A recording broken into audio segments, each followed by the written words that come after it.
Assalamualaikum warahmatullahi wabarakatuh. Jelaskan persyaratan dan jadwal dari seleksi CPPK Kementerian Agama tahun 2022-2023 ya guys. Silahkan like, share, komen, dan subscribe serta nyalakan loncengnya agar kamu tidak tertinggal informasi-informasi berikutnya. Oke, tanpa panjang lebar, silahkan perhatikan persyaratan CPNS atau CPPK Kementerian Agama agar tidak salah paham, gagal paham, apalagi sampai gagal hanya pas tahap administrasi itu kan kesannya sangat menyakitkan ya guys, luka yang tak berdarah. Oke, itu bagaikan pertempuran kalah sebelum berperang. Kalau di administrasi saja kita sudah gagal, nauzubillah min dzalik. Oke, pertama teman-teman, di sini kita akan coba jelaskan dulu ya tata cara pendaftarannya seperti biasa. Yang pertama adalah tata cara pendaftaran dan dokumen persyaratan. Eh, Silakan dibaca. Jadi ada dua persyaratan. Pertama kategori persyaratan umum, yang kedua kategori persyaratan khusus. Kita akan coba jelaskan terlebih dahulu persyaratan umum. Teman-teman, pertama warga negara Indonesia atau WNI ya. Kemudian usia paling rendah 20 tahun. Kemudian dan paling tingginya adalah 1 tahun sebelum batas usia pensiun pada jabatan yang akan dilamar sesuai dengan ketentuan peraturan perundang-undangan. Yang ketiga, jadi ini usianya lumayan ya, sampai ke minimal batas pensiun 1 tahun sebelum pensiun pada jurusan atau formasi yang ingin Anda lamar. Jadi kayaknya ini untuk usia 45 tahun pun masih bisa dilamar ya, karena ini CPPK bukan CPNS.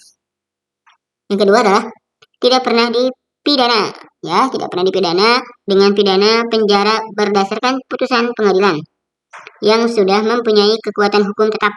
Nah, jadi teman-teman, ini hanya untuk bagi para narapidana yang pernah dipenjara, pernah ditahan, namun tidak mendapatkan putusan tetap dari pengadilan, hanya ditahan di kepolisian saja, maka ini masih bisa mengikuti CPPK atau CPNS. Beda halnya dengan yang sudah mendapat keputusan khusus dari pengadilan, maka tidak boleh atau tidak bisa mendaftar CPPK. Berikutnya, penjara paling tidak 2 tahun ya, atau lebih. Berikutnya, nomor 4, tidak pernah diberhentikan secara tidak hormat. Tunggu dulu ya, kita perbesar dulu. Tidak pernah diberhentikan dengan tidak hormat atas permintaan sendiri atau tidak dengan hormat sebagai pegawai negeri sipil CPPK, prajurit, tentara, dan Polri. Jadi di sini kalian harus memastikan bahwa kalian tidak pernah dipecat oleh lembaga seperti Polri, TNI, atau juga mungkin teman-teman pernah menjadi PNS yang dipecat dan sekarang mau melamar lagi. Oh no, tidak bisa ya guys ya. Berikutnya, tidak menjadi anggota atau pengurus partai politik atau terlibat politik praktis. Jadi kalian tidak boleh terlibat dalam politik praktis seperti partai, pengurus partai, anggota, atau simpatisan pun ya sebaiknya enggak ya, netral saja. Berikutnya, memiliki kualitas pendidikan sesuai dengan persyaratan jabatan. Paham ya maksudnya? Memiliki kualifikasi yang sesuai dengan pendidikan kalian sesuai dengan persyaratan jabatan yang ingin kalian lamar. Jangan sampai kalian ingin melamar sebagai guru tahfidz atau ya yang berkaitan dengan Al-Quran, tapi ijazah kalian ijazah sains teknologi atau sains ya, ijazah sains gitu ya, atau TKJ. Nah, itu nggak nyambung. Dapat dipastikan itu akan tidak lulus dengan dengan tahap administrasi pun Anda akan tidak lulus. Berikutnya, sehat jasmani dan rohani sesuai dengan persyaratan jabatan yang dilamar. Berikutnya, bersedia ditempatkan di seluruh wilayah negara Kesatuan Republik Indonesia atau negara lain yang ditentukan. Jadi bisa jadi Anda akan ditempatkan di misalkan di luar negeri atau di mana gitu ya. Berikutnya, wajib memiliki pengalaman di bidang kerja yang relevan dengan jabatan fungsional yang dilamar untuk paling singkat 2 tahun untuk jenjang pemula, terampil, dan ahli pertama. Yang kedua, paling singkat 3 tahun untuk jenjang ahli muda. Yang keempat, paling singkat 5 tahun, 3 tahun untuk jenjang ahli madya. Berikutnya, wajib mendapatkan izin tertulis dari suami atau istri. Saya juga bertahu ya sekarang ada izin dari istri ataupun orang tua wali. Kemudian mematuhi seluruh ketentuan peraturan perundang-undangan di Kementerian Agama. Nah, teman-teman, di sini juga ada persyaratan khusus. Silahkan juga dipahami. Bagi pelamar jabatan fungsional lainnya, wajib memiliki pengalaman kerja dan masih aktif bekerja di Kementerian Agama yang dibuktikan dengan surat keputusan yang sah dikecualikan bagi formasi jabatan fungsional lainnya yang dibuka umum. Jadi bedakan ya, mana formasi yang untuk umum dengan formasi khusus yang memang memerlukan surat keputusan yang sah bahwa Anda itu sebagai pegawai di Kementerian Agama. Berikutnya, bagi pelamar jabatan guru, wajib terdaftar pada Simpatika. Nah, ini perlu digarisbawahi, teman-teman. Jika kalian ingin melamar sebagai guru, maka kalian wajib terdaftar di Simpatika. Kalau tidak terdaftar, dipastikan Anda tidak akan lulus di seleksi administrasi. Dan masih aktif bekerja di Kementerian Agama yang dibuktikan dengan kartu identitas PTK. Paham ya, mudah-mudahan paham ya. Bagi pelamar jabatan guru wajib terdaftar pada Simpatika dan masih aktif. Jadi aduh, ini harus dibaca detail ya. Berikutnya, bagi pelamar tenaga X, tenaga honorer. Oh ya, di sini tidak dijelaskan ya apakah Simpatikanya yang harus di bawah sekolah negeri kah atau juga swasta pun boleh. Yang penting terdaftar di Simpatika, maka kamu bisa melamar CPNS ini. Berikutnya, bagi pelamar tenaga X, tenaga honorer kategori 2 wajib terdaftar pada Pangkalan Dasa Database Badan Kepegawaian Negara BKN, memiliki kartu peserta ujian tahun 2021 dan masih aktif bekerja di Kementerian Agama. Berikutnya, bagi pelamar jabatan dosen wajib terdaftar pada EMIS, memiliki NIDN dan masih aktif bekerja di Kementerian Agama, dikecualikan bagi formasi jabatan dosen yang dibuka untuk umum. Nah, ini juga bagi Anda yang ingin melamar dosen sebagai dosen untuk lulusan S2 dan S3, hati-hati, coba Anda pilih-pilih mana jurusan yang atau formasi untuk umum dan yang khusus. Jangan sampai Anda memilih yang khusus sementara Anda belum memiliki kartu dosen atau belum memiliki terdaftar sebagai anggota atau di EMIS ya.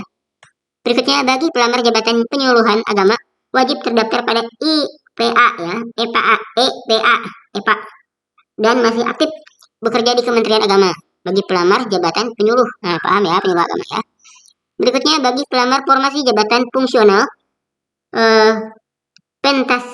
pentasih mushaf Al-Quran wajib memiliki sertifikat tahfidz 30 juz. Nah, ini perhatikan juga nih bagi pelamar formasi jabatan fungsional pentasih Al-Quran mushaf Al-Quran wajib memiliki hafalan 30 juz. Wah, keren ya. Tata cara pendaftaran seperti biasa teman-teman, kamu tinggal membuat akun pada SSCSN ya. Kemudian bagaimana? Tinggal buka saja, nih sudah ada juga linknya ya, langsung http sscsn.bkn.co.id. Kemudian pemilihan formasi, ingat hati-hati ketika memilih formasi, pastikan formasinya umum kalau kamu memang belum memiliki Simpatika atau juga belum memiliki EMI sebagai para dosen.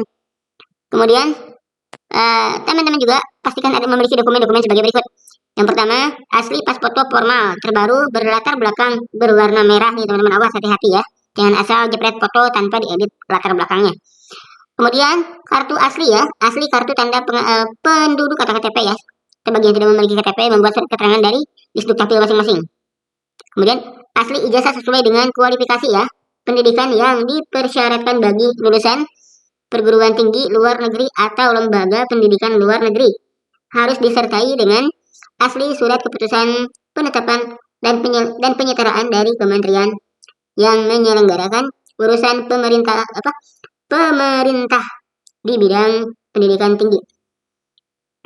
Asli transkrip nilai, ingat teman-teman, transkrip nilai terakhir yang sesuai dengan kualifikasi pendidikan yang dipersyaratkan bagi lulusan perguruan tinggi. Paham ya maksudnya ya? Yang berikutnya, asli surat keterangan memiliki pengalaman di bidang kerja yang relevan dengan jabatan fungsional, dilamar sesuai dengan ketentuan. Ingat di sini harus asli membuat surat keterangan ya. Ini Anda membuat surat keterangan dari lembaga sepertinya ya. Ingat, coba Anda minta surat keterangan dari lembaga bahwa Anda berpengalaman, atau kalau lembaganya mungkin tidak memberikan, ya kayaknya akan memberikan ya. Ingat, bikin surat keterangan memiliki pengalaman di bidang kerja yang relevan, yang sesuai maksudnya. Asli surat lamaran ditujukan kepada Menteri Agama. Anda harus membuat surat pernyataan kepada Menteri Agama. Surat-suratnya juga ada di sini. Saya sudah lampirkan. Ini saya ambil dari dokumen sscsn.co.id ya, sscsn.bkn.co.id. Berikutnya, asli surat pernyataan 5 poin yang sudah ditandatangani dan bermaterai. Jadi maksudnya ini bagaimana nih?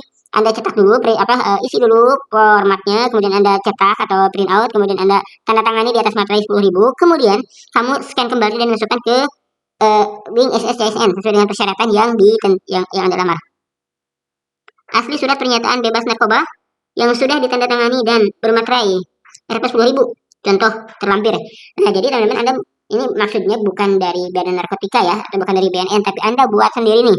Di atas matlalah membuat surat sendiri, formatnya sudah ada, terlampir, dan disertai dengan materai 10.000. Jadi Anda tidak perlu ke BNN. Asli surat pernyataan setia kepada UUD 1945 dan Pancasila. Berikutnya, asli surat izin tertulis dari suami atau istri dan wali. Berikutnya, dokumen-dokumen persyaratan khusus. Asli kartu peserta ujian seleksi CSN tahun 2021 bagi pelamar jabatan guru XTHK 2 atau asli kartu identitas PTK. Berikutnya, asli sertifikat kompetensi. Nah, jadi Anda harus memiliki sertifikat juga ya. Berikutnya lagi bagi para guru. Kemudian, asli hasil unduhan data profil dosen dari aplikasi EMIS Kementerian Agama, ini bagi para pelamar jabatan dosen. Atau asli bukti NIDN bagi pelamar jabatan dosen pada formasi umum. Nah, ini pada formasi umum pun tetap ya, bagi dosen harus memiliki itu kartu nomor NIDN. Asli sertifikat kompetensi pendidik dosen. Kemudian asli hasil unduhan data profil pribadi dari aplikasi IPA Kementerian Agama. Kemudian asli sertifikat tahfidz 30 juz bagi pelamar jabatan pentahfidz Al-Quran, mushaf Al-Quran. Asli surat keputusan yang sah dari pejabat yang berwenang. Unggah dokumen nih, dokumen-dokumen harus diunggah. Semua dokumen persyaratan sebagaimana tersebut di atas dipindai atau di-scan menjadi format PDF JPG ya. PDF atau JPG sesuai kebutuhan dalam unggahan persyaratan di aplikasi SSCSN. Jadi nanti ketika mengupload ini, file-filenya ada dua macam, ada yang berbentuk JPG atau foto, ada juga yang berbentuk dengan PDF. Silahkan disesuaikan nanti ya bentuk bikin dokumennya sesuai dengan persyaratan yang ada di pengunggahan file dokumen SSCSN. Untuk jadwal pelaksanaannya teman-teman silahkan dilihat dulu jadwal pelaksanaannya nih. Nah, ini jadwalnya ya, silahkan. Jadwal pelaksanaan pertama teman-teman, pengumuman seleksi sudah ya, tanggal 20 Desember 2020 sampai dengan 3 Januari 2023. Kemudian pendaftaran seleksi 21 Desember 2020 sampai dengan 6 Januari 2023. Kemudian seleksi administrasi 21 Desember sampai dengan 2022 sampai dengan 11 Januari 2023. Ini seleksi administrasi ya, sekaligus pendaftarannya. Silakan Anda daftar. Silakan Anda daftar. Dan pengumumannya, pengumuman hasil seleksi administrasi akan diumumkan pada tanggal 12 Desember sampai 12 Januari sampai dengan 15 Januari 2023. Nah, teman-teman, apakah kalian lulus atau tidak lulus? Ke bagian tidak lulus, maka ada jawab sanggah. Kalian bisa menyanggah apa yang dikatakan oleh pihak Kemenag ya, atau pihak administrasi. Kalau menurut Anda masih tetap harus lulus karena alasan yang logis, maka Anda bisa menyanggahnya. Nah, itu di tanggal 19 sampai dengan 25 Januari 2023. Berikutnya, pengumuman pasca sanggah. Nih, ya silakan Anda perhatikan sampai tuntas. Jadwal-jadwalnya, linknya sudah saya sediakan di kolom deskripsi ya. Dan ini pengumuman formasi yang bisa kalian lamar ya. Itu ada di bawah juga. Ini contoh-contoh suratnya juga lengkap, sudah ada. Silakan kalian download saja. Oke, di link yang sudah saya sediakan. Nah, di sini juga jadwal-jadwal formasinya, ada jabatannya, kemudian kualifikasinya, ijazahnya gitu ya. Kemudian juga alokasi formasi dan status kerja. Di sini juga status kerja. Satuan kerja juga di sini tersedia. Silakan baca sampai tuntas. Terima kasih. Assalamualaikum warahmatullahi wabarakatuh.